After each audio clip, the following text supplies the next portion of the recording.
God is amazing. Hey, good morning. Good morning, good morning. Good morning, good people. God bless you this morning. Listen. I pray that you had a wonderful night. I'm going to try not to be on here long.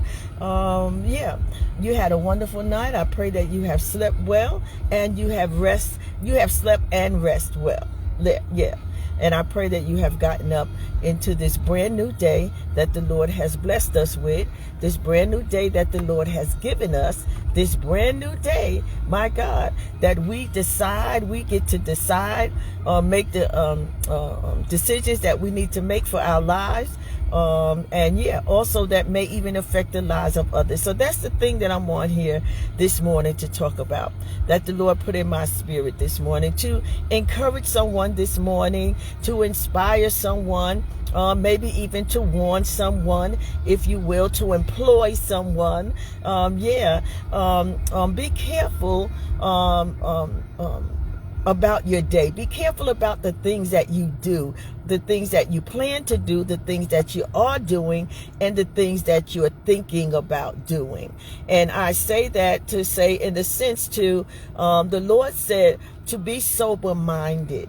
Be sober-minded. Hey, God, I thank you. Be sober-minded about your day. Be sober-minded about your decisions. Be sober-minded about the contract. Be sober-minded about the relationship. Be sober-minded about what you come in agreement with. Be sober-minded, the Lord said. My God, be sober-minded today. Be sober-minded about the way you decide to go, the thing you decide to do, who you decide, what and who you decide to link up with. Be sober-minded. Now, I know that the Bible speaks about being sober-minded in the sense that one may have drank too much and they're not sober-minded. They're not clear-minded. Hey, God bless you, Apostle Tori. How are you doing this morning? Good morning to you as well.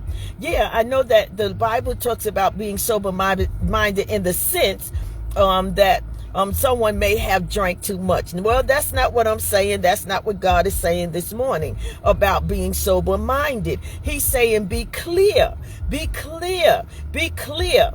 Be sure and be clear about the decisions that you're going to make. You're about to make, that you have made. Be clear about the relationships that you're in, that you're about to get into, the contracts that you're about to sign.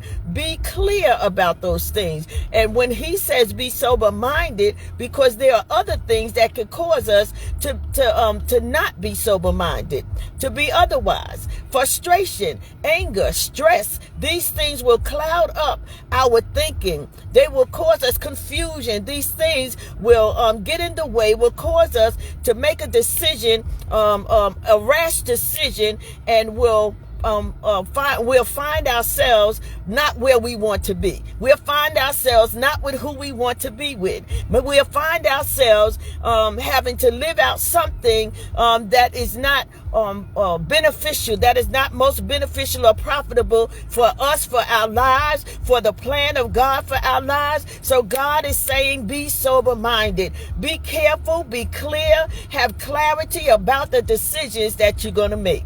Be careful and be clear about the pathway that you choose to take.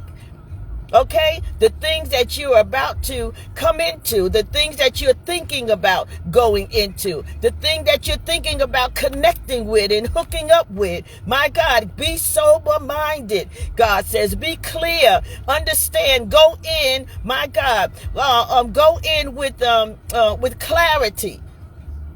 With clarity of mind, clarity of heart. If it doesn't feel, if it's not setting well with your spirit, if it's not setting well with you, my God, then take a moment. Say, I need to think about it some more. Hey, God, I thank you. Look to the Lord. Go to God, my God, and get what you need. Get the clarity you need.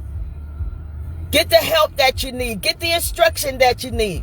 But be sober-minded in your living. Be sober-minded in your doing. Be sober-minded in your word. My God, be clear about what it is that you say. Be clear about what it is that you want. My God, be clear about these things,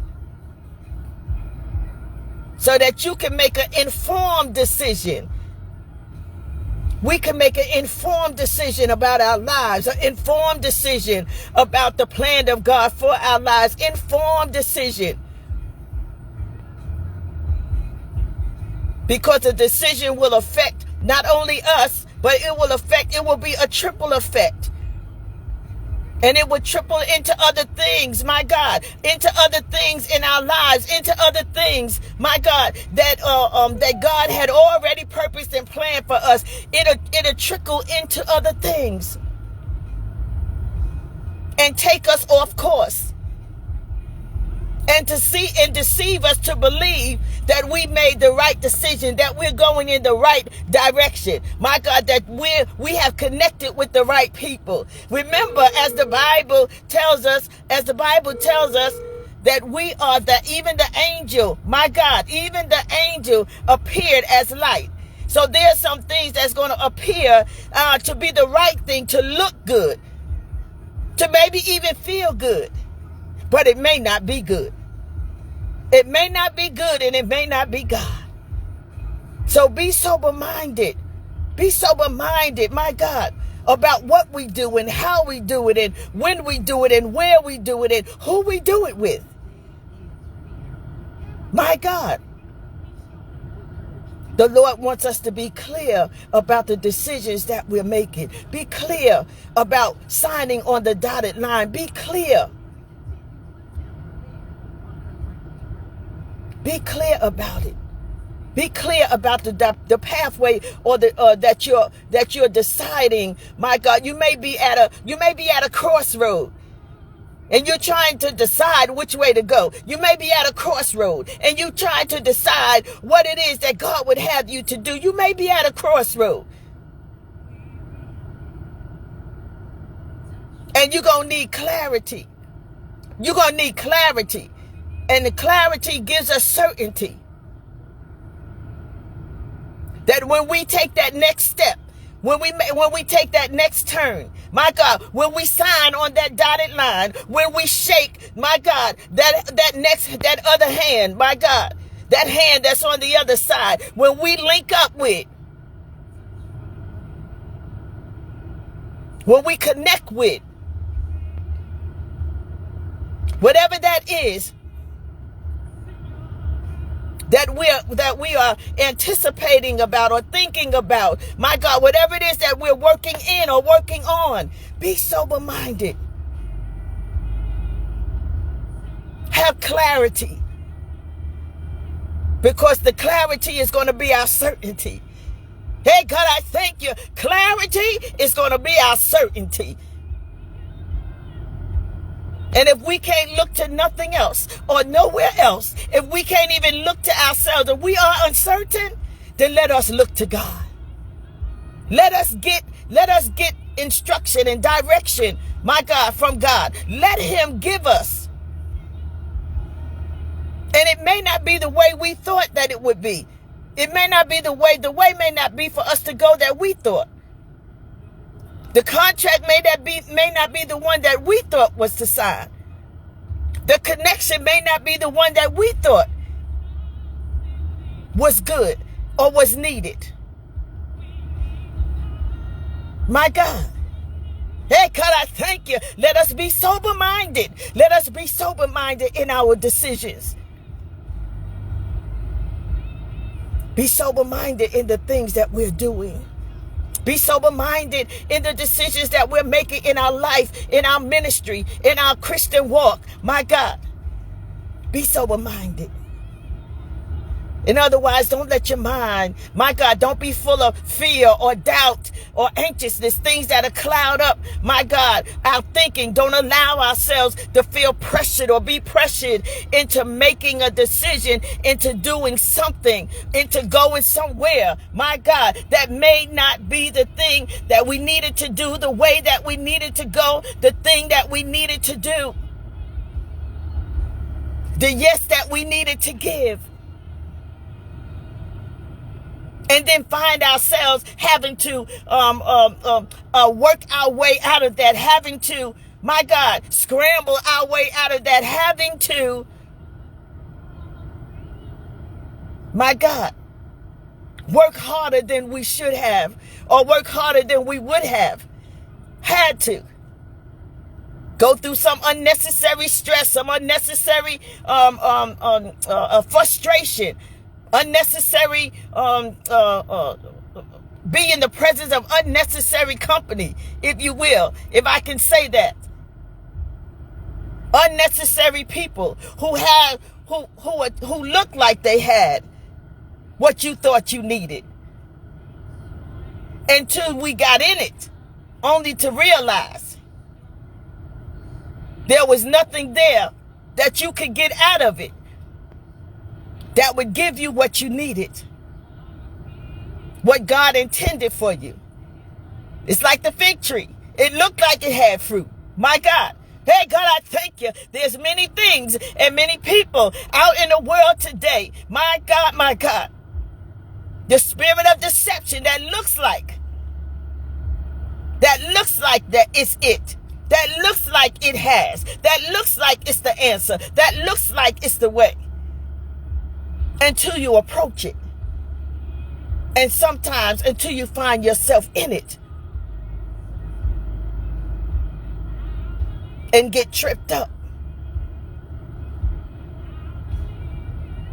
And get turned around. Yeah. And get tripped up and get turned around. My God. Have to take an unnecessary route in order to get back. My God. Hey, God, I thank you. In order to get back where God intended for you to be in the first place. Where God intended to get back to what God intended for us in the first place. To get back to, my God, hey God, I thank you, in our rightful place with God, in our rightful place in our lives, in our rightful place in our ministries, in our rightful place in our call, in our rightful place in this journey called life.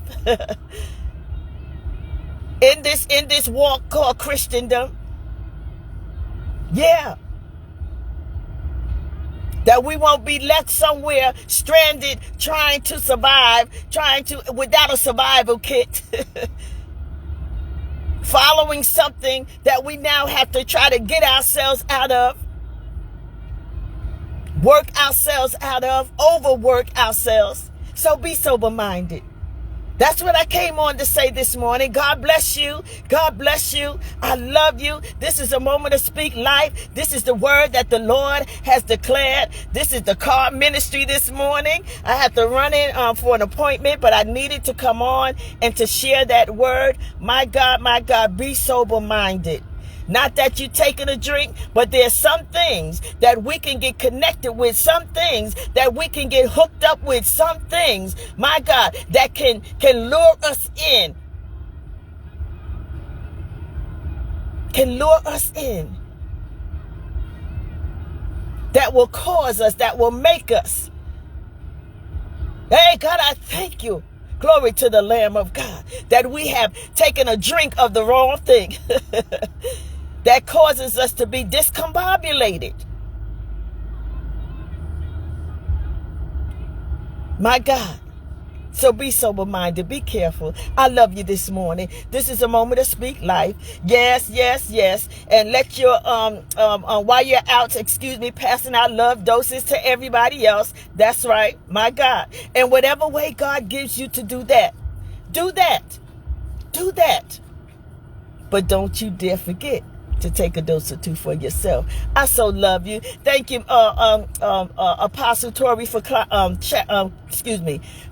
chiming in. If you will, share the broadcast for me that someone else may get the word. I so love you. God bless you. And may you all have a God joy-filled rest of your day. God bless you now. Bye-bye.